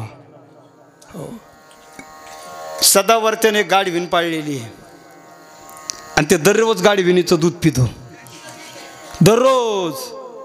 त्याला पत्रकारांनी प्रश्न विचारला, तुम्ही गाडविनीचं दूध पिता का? त्याने सांगितलं, मी नांदेडला होतो तेव्हा गाडविन पाळली होती, आता नाही पाळत. माझ्यावर टीका करणाऱ्याला गाडविनीच्या दुधाचं महत्व काय कळणार? ते 5,000 रुपये लिटर आहे. म्हणजे पहिलं गाडविन पाळून पित होता, आता इकत घेऊन पितो, पण पितो. कायम समाजाच्या विरोधात. पोरांचा सुटला संयम. 3 पोरं गेले मुंबईला, फोडल्या त्याच्या गाड्यात. मंगेश साबळे आणि सहकारी. गाड्या फोडल्यावर तर चवतळूनच बाहेर आला. या मनोज जरांगेमुळे पोलीस धारातीर्थ पडलंय. या मनोज जरांगेच्या मुसक्या बांधा. मनोज जरांगेला तातडीने अटक करा रे हकण्या. तू मंगेश साबळे नावाच्या मराठ्याच्या साध्या सरपंचाला अटक करू शकला नाही, जरांगे पाटील नावाच्या वाघाला काय अटक करशील? बरं, गाड्या फोडल्या दुसऱ्या दिवशी पुन्हा पत्रकार त्याच्याकडं जुनाच प्रश्न पुन्हा विचारला. ज्या मनोज जरांगेवर तुम्ही टीका करता त्या मनोज जरांगेंच्या सभेला 1.5 कोटी लोक आले होते. गाड्या फोडल्यावर आवाजच त्याचा खाली गेला आणि तो म्हणतो कसा, मनोज जरांगे माझा भाऊ आहे. मग त्यांच्या सभेला जत्रा का म्हणाले, मी वर्षातून एकदा गावाकडे जातो, आमच्या गावाकडे महादेवाची जत्रा भरते, आमचं मोठं कुटुंब आहे, माझे 2 चुलते डाकू होते, माझे वडील बाल गुन्हेगार होते, माझी आजी तर एवढी सुंदर हँडसम आणि ब्युटिफुल दिसायची. तुमची आई काय करे? माझी आई दारू बनवायची. मग तुम्ही सभेला जत्रा का म्हटले? जत्रेत महादेव असतो ना, मग मनोज जरांगे मराठ्यांचा देवच आहे ना. पिस्तुल्या, काल तो अटक करा म्हणत होता, आज तू देव मानायला लागला. जरांगे पाटलाच्या आणि समाजाच्या विरोधात जाती जातीत भांडणं लावण्याचे प्रयत्न सरकारनं केले. भाऊ, 18 पगड जाती या महाराष्ट्रात शिवछत्रपतीच्या विचारांना गुण्यागोविंदानं नांदतात, नांदू दे. कशाला जाती जातीत भांडणं लावतो? आरक्षणाच्या लढ्यामध्ये अडथळे आले, नारायण राणे मध्येच भुंकले. आता सरकारला वाटलं मनोज जरांगेचा प्रचार जास्तीत जास्त महाराज लोकांनी केला. हो, महाराष्ट्रातला आत्तापर्यंतचा सगळ्यात मोठा सप्ताह सराटी अंतरवाली झाला. आजही कीर्तन चालू आहे, 8 महिने झाले. महाराज लोक लय जरांगे पाटलाचा प्रचार करते का? सरकारनं पुढचा पर्याय वापरला. आता जरांगे पाटलाच्या विरोधात महाराजच लावून दिला. अजय महाराज हे पिस्तुल्या कुठून आणला मला कळनाच व्हा. तो म्हणतो मी महाराज आहे. त्याला म्हटलं आळंदीत कोणत्या संस्थेत शिकला? संस्थेचं नावच सांगा ना. मग म्हणे मी देहूवरून आलो, देहू संस्थांचा आहे. देहू संस्थांच्या तुकोबांच्या वंशजांनी सांगितलं याचा आणि संस्थांचा काही संबंध नाही. जरांगे पाटलाकडे आला, पाटलाला म्हणतो पाटील तुम्ही माझ्या हातून पाणी द्या. तू काय म्हणे मज धाडीले निरोपा, तुकाराम महाराजांनी मला पाणी घेऊन पाठवलं. तुला एवढी लायकी आहे का भाऊ? तू समजतो काय स्वतःला? त्याच्या हातून जरांगे पाटील पाणी पिले नाही. तिकडे गेला, सरकारनं 40 लाख रुपये दिले त्याला जरांगे पाटलाच्या विरोधात बोलायला. नुसता जरांगे पाटलाच्या विरोधात भुंकण्याचं काम. म्हणतो मी महाराज पिस्तुल्या, एकादशीला वडापाव खातो तू? एकादशीला माळ काढून ढाब्यावर जेवतो तू महाराज आहे? विनाकारण भुंकण्याचं काम. मी म्हणेल गड्या, या बारसकर नावाच्या कुत्र्यामुळे जर वारकरी संप्रदायावर कुणी वाकड्या नजरेनं पाहत असेल ना, बारसकर तुझ्यासारख्या कुत्र्याला वारकरी जिथल्या तिथं ठेचल्याशिवाय राहणार नाही. आमच्या संप्रदायाची बदनामी कधी तू करू नको. आणि त्या बारसकरला त्याच्या गावात कोणीच महाराज म्हणत नाही आणि आजही म्हणत नाही. त्याचं गावात नाव आहे खंड्या. काय खंड्या? त्याने गावात बिशी चालवित होता, बिशी घेऊनच पळून गेला. गावातल्या लोकांनी धरून आणला, 3 दिवस कोंडून ठेवला होता, हाणला. आणि तो जरांगे पाटलावर टीका करतो. 5 दिवसापूर्वी त्याला चॅलेंज केलं होतं. जरांगे पाटलाला भेटलो आणि जरांगे पाटलाला विनंती केली, पाटील हे बारसकर फारसकर कुत्रे येणार आहे, तुमच्या विरोधात भुंकणार आहे. हे बारसकर नावाचा स्वतःला महाराज समजून घेणारा राजकीय दलाल या महाराजाला माझ्यावर सोडा. त्या बारसकरला मी बघून घेतो. पाटील, बारसकर नावाच्या कुत्र्याला तुम्ही भाव देऊ नका आणि त्याची किंमत वाढवू नका. जरांगे आणि जीवन जगत असताना जे रक्त जीवन जगताना फक्त स्वतःच्या रक्ताचा विचार करतो, एक दिवस त्याचंच रक्त त्याला विसरल्याशिवाय राहत नाही.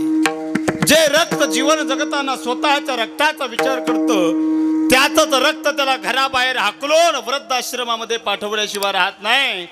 पण जे रक्त जगाच्या रक्ताचा विचार करतं गड्या, त्याच्या नावाचा इतिहास झाल्याशिवाय राहत नाही. हा आत्तापर्यंतचा इतिहास आहे. 350 वर्षापूर्वी या महाराष्ट्राच्या मातीमध्ये राजाधिराज छत्रपती शिवरायांनी हिंदवी स्वराज्याची स्थापना केली होती. श्री महाराजांनी या महाराष्ट्राच्या मातीमध्ये हिंदवी स्वराज्य निर्माण केलं. महाराजांनी स्वराज्य निर्माण करण्याच्या अगोदर या महाराष्ट्राची परिस्थिती होती कशी होती या महाराष्ट्राची दुर्दैवी अवस्था. घरट्यातील पक्षी सुरक्षित नव्हते की गोठ्यातील जनावर सुरक्षित नव्हते. मंदिरातील देव देवतांच्या मूर्ती सुरक्षित नव्हत्या की घराघरातील माता माऊल्या सुरक्षित नव्हत्या.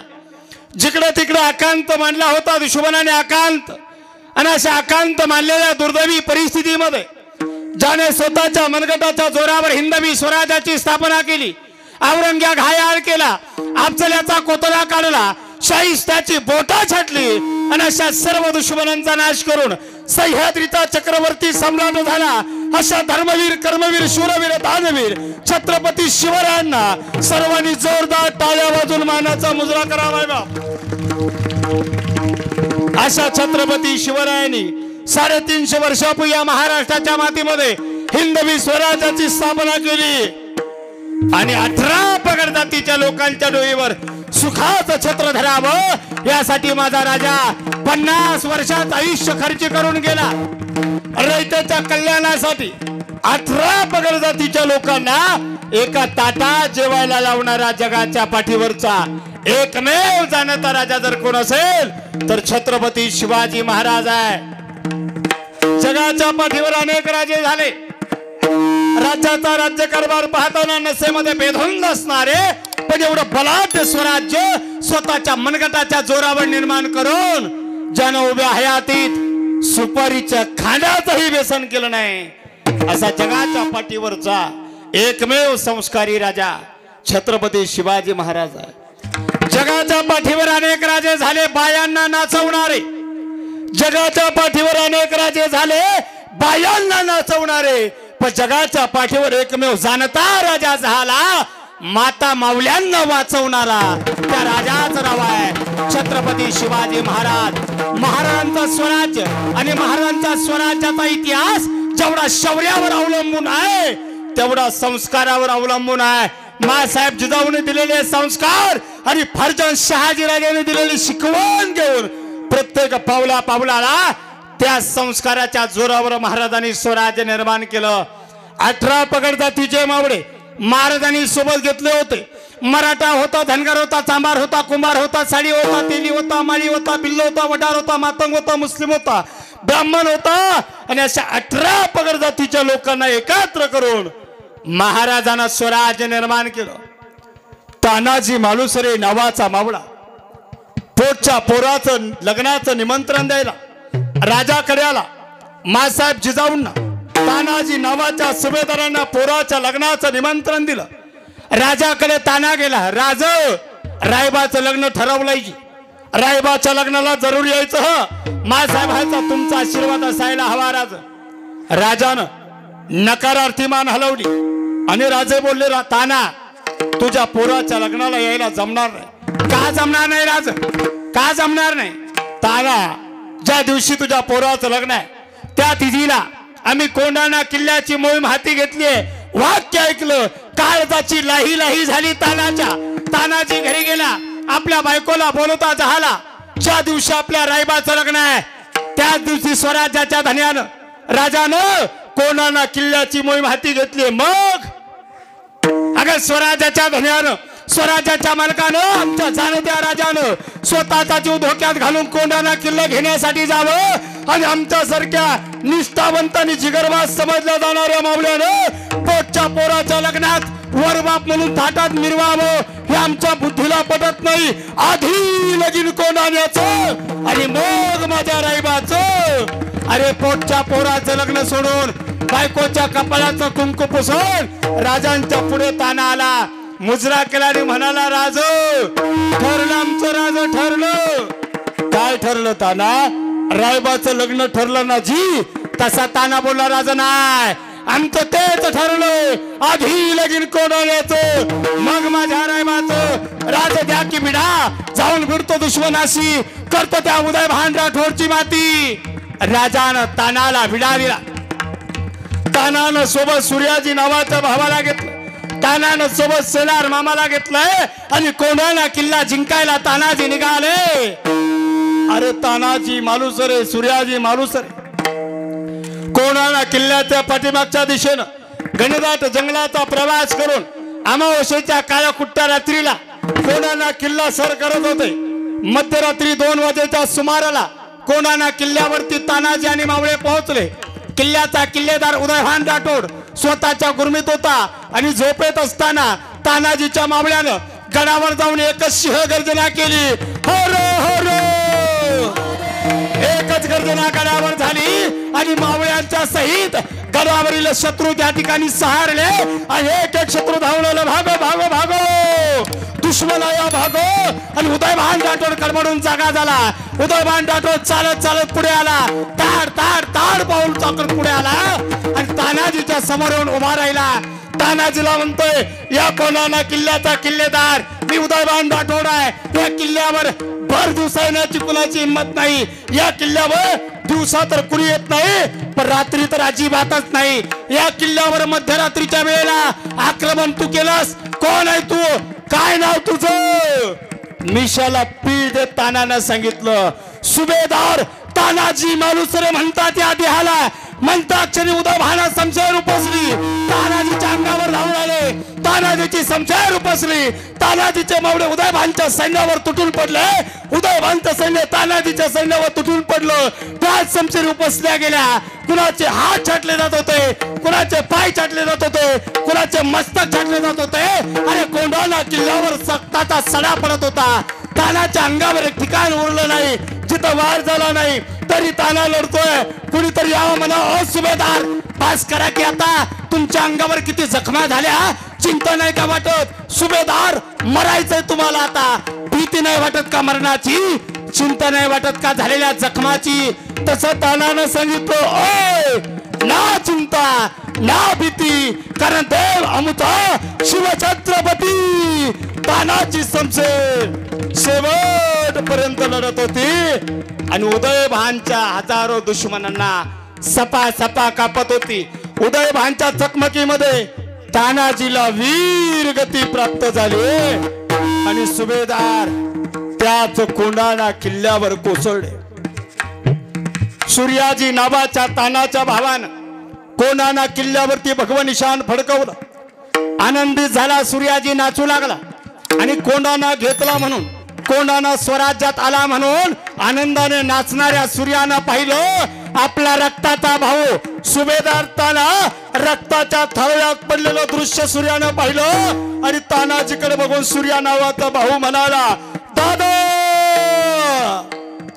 रक्ताच्या थारोळ्यात पडलेल्या तानाजी नावाच्या सुभेदाराच्या जवळ सूर्या नावाचा भाऊ गेला आणि तानाजीच्या जवळ जाऊन सूर्या म्हणतोय, दादा स्वराज्यामध्ये कोंढाणा यावा ही मासाहेबांची आणि राजांची इच्छा आपल्या रूपाने आज पूर्ण होते. दादा कोंढाणा किल्ल्यावरती आपल्या स्वप्नातील भगवा झेंडा फडकवला आपण. दादा कोंढाणा स्वराज्यात आला. या स्वराज्याच्या कोंढाण्यावरती भगवा निशाण किती सुंदर फडकते बघा ना दादा. तुमचा हा भगवा ध्वज पाहण्याला गरज होती दादा, पण तानाजी जगात राहिला नव्हता. तानाजीला का पालखीत ठेवलं आणि तानाजीचा त्या ठिकाणी मृतदेह घेऊन राजांच्या दिशेनं सूर्याजी निघाले. राजांच्या जवळ सूर्याजी गेलेला आणि राजानं सूर्याला विचारलं, सूर्या घेतलास ना कोंढाणा? हो राज. पण सूर्या सुभेदार तानाजी कुठं? वाक्य ऐकलं आणि सूर्याच्या डोळ्यात पाणी आलं. राजाला कळालं माझा ताना या जगात राहिला नाही. राजांच्या डोळ्यात डबडब डबडब पाणी आलं आणि मासाहेबांना विचारलं, राज तुमच्या डोळ्यात पाणी आहे? तानाला सूर्याला सेलार मामांना कोंढाणा घेता आला नाही का? राजा नसेल घेता आला कोंढाणा तर पुढच्या मोहिमेत आपण तो कोंढाणा घेऊ. का डोळ्यात पाणी आहे तुमच्या?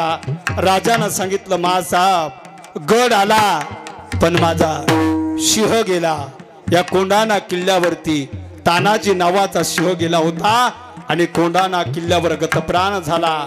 कोंढाण्यावर तानाजी नावाचा सिंह गेला आणि मासाहेबांच्या जिजाऊच्या आज्ञेनं राजानं त्या किल्ल्याचं नवीन नामकरण केलं, सिंहगड. कोंढाणा नाव बदलून सिंहगड नाव झालं. एक एक मावळा स्वराज्यासाठी झुंजला. का करावं लागलं हे मावळ्यांना? का लढावं लागलं? का रक्त सांडावं लागलं? का बलिदान द्यावं लागलं? तेच महाराज अभंगाच्या दुसऱ्या चरणात सांग. करणे कामा हे जी आम्हा करणे कामा कामा हे जे आम्हा करणे कामा हे जे आम्हा करणे कामा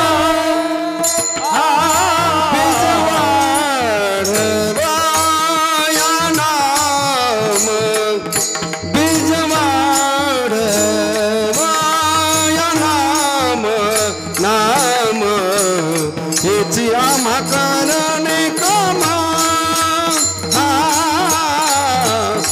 हेची आम्हा करणे कामा बीजवाड वाढ नाम बीजवाड वाढ नाम नाम हेच आम्हा करणे कामा हेच आम्हा करणे कामा अभंगाच्या दुसऱ्या चरणात महाराज म्हणतात हीच आम्हा करणे काम बीज वाढवावे नाम. हे काम केल्यानं आमच्या धर्मरूपी नामरूपी बीजाचं नाव वाढणार आहे. महाराजांना विचारलं ओ महाराज धर्माचं काम जर करायचं असेल तर शस्त्राची गरज आहे. तुम्ही तुमच्या धर्माच्या पालनामध्ये कोणतं शस्त्र वापरता. महाराज अभंगाच्या तिसऱ्या चरणात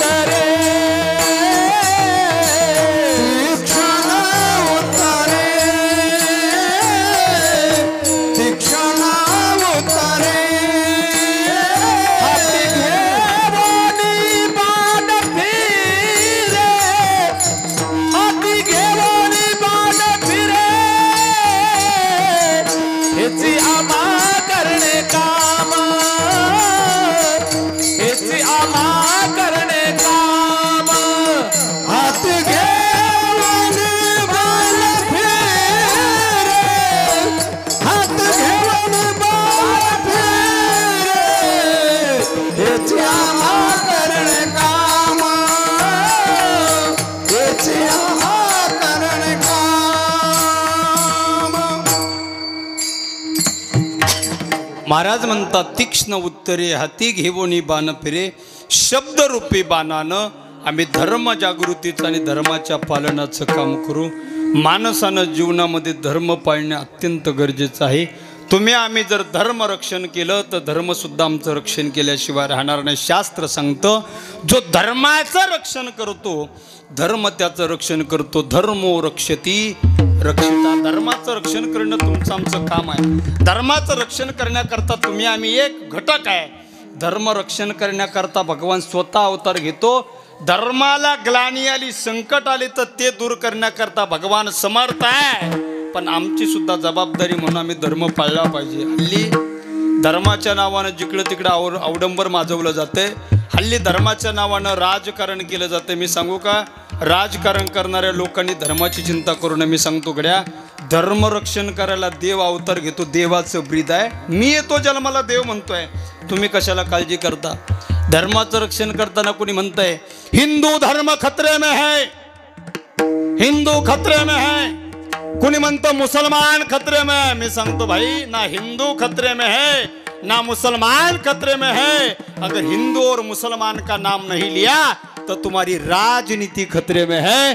तुमचं राजकारण अडचणीत येतंय म्हणून तुम्हाला जाती जाती त्या ठिकाणी नाव घ्यावं लागतंय. या देशातल्या 18 पगड जाती गुन्ह्या गोविंदानं नंदतात. आम्ही आमच्या प्रत्येकानं आपापल्या धर्माशी एकनिष्ठ असलं पाहिजे. धर्माची तत्व घेऊन पुढे गेलं पाहिजे. धर्म पाळणं अत्यंत गरजेचं आहे. ज्ञानोबा ज्ञानेश्वरीत म्हणतायत अर्जुना अगा स्वधर्म जरी सांडशील तरी बापा वरपडा होशील तरी पाप ते न वचेल कल्पांतवरी. आपला धर्म सोडून जाणं यासारखं मोठं महापाप कोणतं नाही. धर्म सोडू नये. धर्माची तत्व सोडू नये. आणि माणसाच्या जीवनामध्ये सगळ्यात मोठा धर्म तर हाच आहे. पण हिंदूच लोक हिंदूच्या विरोधात आज जात आहेत महाराज. एकाच जातीतले एकाच धर्मातले एकाच कुळातली एकाच भावकीतली लोक एकमेकाच्या विरोधात गेलेला धर्माचा ऱ्हास होत असतो. बघा कौरव पांडवाचं युद्ध झालं. एकाच जातीतली एकाच धर्मातली लोक एकमेकाच्या विरोधात गेली आणि धर्माचा ऱ्हास झाला. शिवरायांचा एखादा फोटो बघा तुम्ही. छत्रपती शिवरायांच्या उजव्या हातात तलवार आहे. डावा हात रिकामा आहे आणि पाठीवर ढाल आहे. जी ढाल महाराजांच्या डाव्या हातात असायला पाहिजे ती डाव्या हातात नाही पाठीवर आहे. याचं कारण काय. कारण महाराजांना माहिती आहे समोरून किती बलाढ्य शत्रू आला तर त्याचा निपात करण्याची हिंमत आणि निपात करण्याची ताकद या भवानी तलवारीत आहे. पण आपले ज्यावेळी आपल्या पाठीत खंजीर खुपसतात ना त्यावेळी पाठीवर ढाल असणं गरजेचं आहे. म्हणून महाराजांच्या पाठीवर ढाल आहे. आपल्याच लोकांनी आपल्या लोकांचे पाय ओढले आणि धर्माचा ऱ्हास झाला. 2 राजस्थानी माणसं महाराष्ट्रात आले. एकमेकांना भेटली. कहाँ से हो भैया? वो बोला मैं राजस्थान से हूँ. तुम कहाँ से हो भैया? वो बोला मैं बीकानेर यानी राजस्थान से हूँ. तुम भी राजस्थान से, मैं भी राजस्थान से. महाराष्ट्र में कुछ तो धंदा खड़ा करेंगे. महाराष्ट्रात भेटलेल्या दोन राजस्थानी लोकांनी लगेच युती केली आणि दोघांनी मिळून काहीतरी धंदा सुरू करायचं ठरवलं. त्यांना विचारलं तुम्हारे पास कितने पैसे? वो बोला मेरे पास 20,000 है. तुम्हारे पास? वो बोला मेरे पास 30,000 है. 30 और 20 मिलकर कितने हुए? 50,000. 50,000 दोघांनी धंदा सुरू केला स्वीट मार्ट नावाचा महाराष्ट्रात. आणि धंद्याला नाव दिलं बिकानेर स्वीट मार्ट. आता बिकानेर नाव का दिलं सांगू? राजस्थानमधील त्यांच्या शहराचं नाव आहे बिकानेर.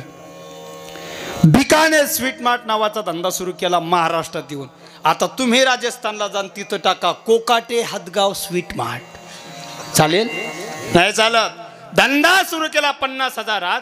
10 वर्ष धंदा चालवला आणि 10 वर्षामध्ये निव्वळ नफा कमवला 42 लाख रुपये.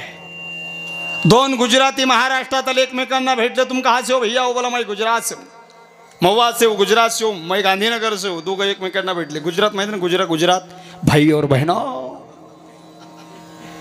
दोन गुजराती महाराष्ट्रात एकमेकांना भेटले. महाराष्ट्र में कुछ तो धंदा खड़ा करेंगे. तुम्हारे पास कितने पैसे? वो बोला मेरे पास 50,000. तुम्हारे पास 30,000.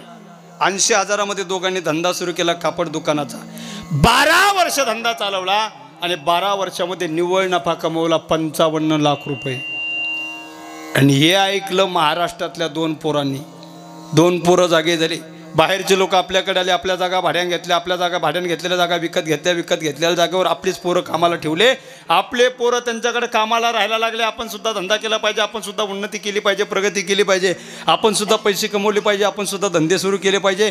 आपण जोमाने धंदा उभा करू. आणि यानं विचारलं तू कुठला आहे? त्यानं सांगितलं मी कोकाटे हदगावचा आहे. त्यानं विचारलं तू कुठला आहे? ते म्हणे मी सोपाऱ्याचा आहे.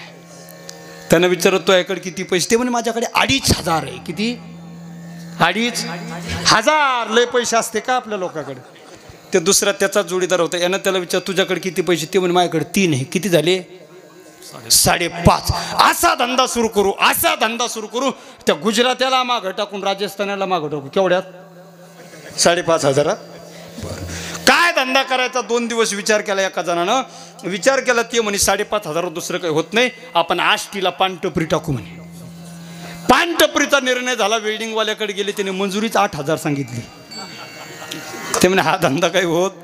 हे म्हणे तो हा धंदा काही खरं नाही. आता मला 2 दिवस विचार करू दे. दुसऱ्यानं 2 दिवस विचार केला. असा धंदा सुचला म्हणे नाद नाही करायचा धंद्याचा. 2 दिवस विचार केल्याने धंदा सुचवला. म्हणे आपण 5,500 एक बकरी विकत घेऊ. बकरी घेऊ. बकरी पिले देईन. 1 पिलू तुला 1 पिलू मला. 2चे 4 4चे 8 घेण्याच्या आधीच बकर वाटून घेतली. दोघांनी मिळून 5,500 एक बकरी विकत घेतली. 1 दिवस सोपाऱ्याच्या शिवारात चरायची. 1 दिवस हातगावच्या शिवारात चरायची. बकरी योगायोगानं गाभण राहिली ब्याली. आणि दोघं नेमके एवढ्या फुटच्या कपाळाच्या बकरीनं नेमकं 1च पिलू दिलं. हे 2,500 वाला तर टेन्शनमध्ये आलं. ते म्हणे आता कसं बघ? ते म्हणे एक काम कर, बकरीनं 1 पिलू दिलं ना ते एक काम कर, मी जास्त पैसे दिलेले आहे म्हणजे एवढे बकरीचं पिलू मला दे, पुढचे तो घे. ते म्हणे अजिबात जमणार नाही. हे म्हणे मी 2.5च दिले पण वायगावच्या पाहुण्याकडून उसने घेऊन दिले. हे म्हणे जमत नाही. ते म्हणे जमत. हे म्हणे एक काम कर, एवढेच बकरीचं पिलू मला दे, पुढच्या 2 दिले तर 2ही तुला घे. ते म्हणे मला का दूध खोळा समजतो काय? ते म्हणे जमत नाही. हे म्हणे जमत नाही. दोघांचे लागले भांडणं. फोडले एकमेकांचे डोके. बातमी पोलीस स्टेशनपर्यंत गेली. पोलिसांची गाडी आली. दोघांना गाडी टाकले. पोलीस स्टेशनला घेऊन गेले. कुत्र्यासारखं मारलं. सुजुस्तोर मारलं. असेच घरी आले असते. त्यांच्या बायकांनी सुद्धा ओळखलं नसतं. एवढं मारलं. त्याच्यात एकाचा स्वाभिमान जागा झाला. तो म्हणतो ओ साहेब, राजस्थानाला आणि गुजरातला मागं टाकण्याकरता आम्ही धंदा सुरू केला. धंद्यात तर आम्ही कमी पडलो पण आमच्या इज्जतीचा पंचनामा होणे असं जर वाटत असेल ना साहेब, आम्हाला सोडून द्या गड्या साहेब. पोलीसवाला म्हणे 8 टाकणं माय हातात आहे, बाहेर काढणं नाही. मग कोर्टात जाऊन जामीन करून घेऊन या. कोर्टात गेले जामीन करायला वकिलाकडं. वकिलानं फी सांगितली जामीन करायची 8,000 रुपये. बकरा सगळ बकरी विकली. जामीन केली. आमच्याच लोकांनी आमचेच पायी ओढले म्हणून आमच्या धर्माचा राज झाला. सगळ्यांना एकत्रित करा आणि आपलं धर्मकार्य पुढे चालू ठेवा. आपल्या जीवनात धर्म जपणं अत्यंत गरजेचं आहे. मुस्लिम धर्माचा आदर्श घ्या. मुसलमानाचे पोरं 4-4, 5-5 वेळा दिवसातून 4-4, 5-5 वेळा मस्जिदमध्ये जाऊन जर न चुकता नमाज पडत असेल ना, आमच्या हिंदूच्या बावळट पोरांनी कमीत कमी एकदा देवळात जाऊन देवाचं दर्शन केलं पाहिजे. आमचा धर्म आमच्या पोरांना मी शिकवला पाहिजे. मुस्लिम समाजाचे पोरं चुकून कपाळाला गंध लावणार नाही, कारण त्यांचा धर्म तशी शिकवण देत नाही. आमच्या धर्माची शिकवण आहे कपाळाला गंध लावल्याशिवाय घराच्या बाहेर पडू नये. आमच्या पोरांनी कपाळाला गंध लावल्याशिवाय घराच्या बाहेर पडता कामा नये. आमचा धर्म आम्हाला शिकवण्याची गरज आहे.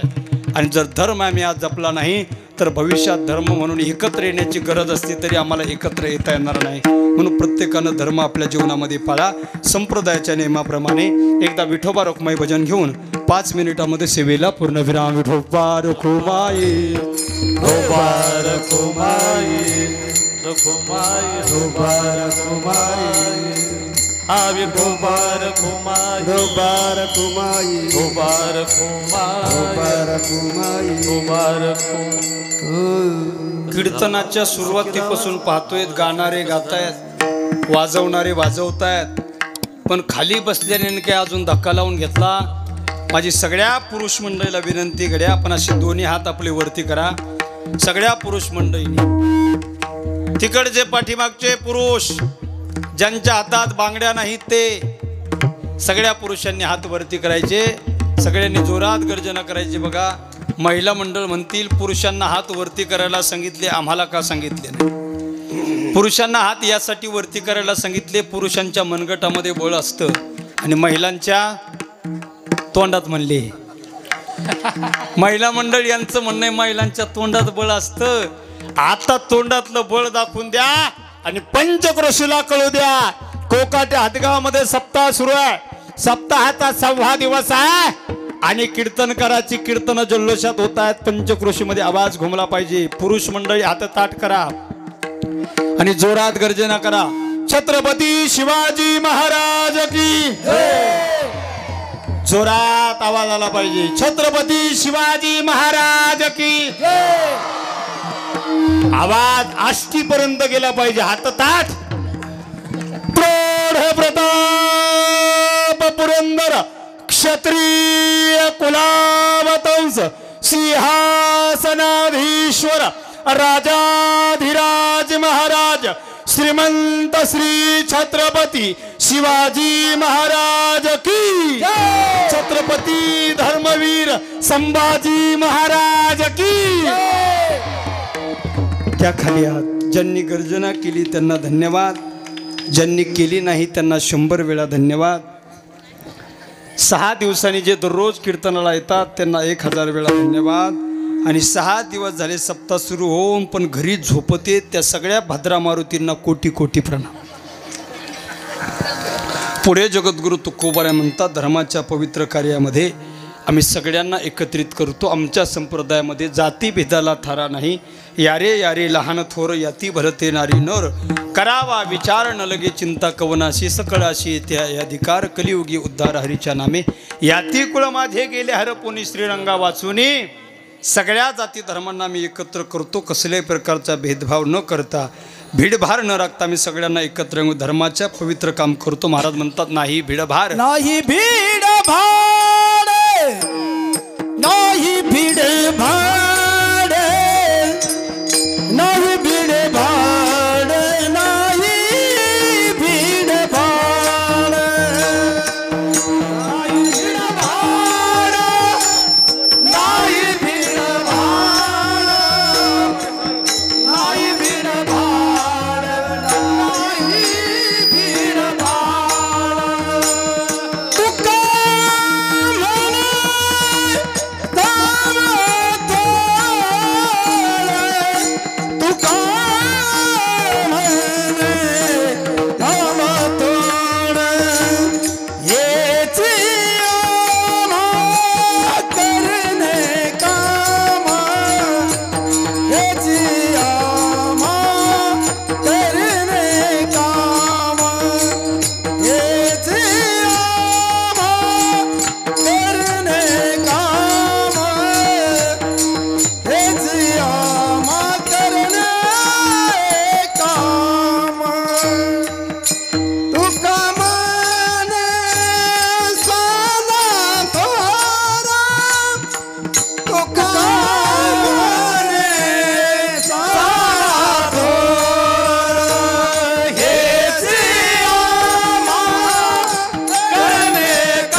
अभंगाच्या शेवटच्या चरणात तुकोबाराय म्हणतात, सगळ्यांना एकत्रित करून कसल्याही प्रकारचा भेदभाव न करता भीडभार न राखता आम्ही धर्माच्या पालनाचं पवित्र काम पुढे घेऊन जातो. गेल्या 2 तासामध्ये अभंगाच्या 4ही चरणाचा भावार्थ तुम्हा सर्व मायबाप श्रोत्याच्या समोर मांडण्याचा प्रयत्न केला. सुंदर वातावरण होतं. खरं तर एवढे सुंदर गाणारे असले, एवढे सुंदर वाजवणारे असले, एवढी सुंदर साऊंड सिस्टम असली आणि एवढे सुंदर शांत ऐकणारे तुमच्यासारखे श्रोते असले ना, मला वाटतं बोलत राहावं, यांना वाटतं गात राहावं, यांना वाटतं वाजवत राहावं, पण तुम्हाला वाटतं महाराजांनी आता बस करावं. असंच ना? नाही ना? तुम्हाला सुद्धा वाटतं ऐकत राहावं, हा कुठेही जाऊ नका, इथेच थांबा. आता भारूड होणार आहे बांडे महाराजांचं. हा, तुम्हाला वाटतं ऐकत राहावं, मला वाटतं बोलत राहावं, सगळ्याला सगळं करा वाटतं, पण माझ्या घड्याळाला काही थांबावं वाटत नाही. मलाच या ठिकाणी थांबावं लागते. असं काही नाही कोकाटे हातगावमध्ये कीर्तन करण्याची माझ्या आयुष्यातली ही काही शेवटची वेळ. पुन्हा कधी योग येऊ शकतो. नाही योग नाही ना, काय त्रास दिला कर भाऊ मी तुम्हाला. पुन्हा कधी योग येऊ शकतो. म्हणजे बोलवाच असं सुद्धा काही नाही. हां, बोलवाच असं सुद्धा काही नाही. पण जर का तुम्ही बोलवलं तर मी पुन्हा येईन. मी कीर्तन करायला म्हणतो, काळजी करू नका. झालेली कीर्तन सेवा याच ठिकाणी विराम घेते. कीर्तनानंतर महाराष्ट्रातील सुप्रसिद्ध भारूड सम्राट हरिभक्त परिणामच्या बांडे महाराजांचं भारूड होणार आहे. सगळ्यांनी भारूड ऐकण्याकरता थांबायचे. जितनी मेहरबानी अपने की उतनी तो हमारी औकात नहीं, जितनी मेहरबानी अपने की उतनी तो हमारी औकात नहीं, ये तो कृपा है जगत गुरु तुकाराम महाराज की, वरना मुझ में ऐसी कोई बात नहीं. ज्ञानेश्वर माऊली ज्ञानेश्वर माऊली ज्ञानराज माऊली तुकाराम माऊली ज्ञानेश्वर माऊली. विठ्ठल जय जय विठ्ठल जय जय विठ्ठल जय जय विठ्ठल विठ्ठल जय जय विठ्ठल जय जय विठ्ठल जय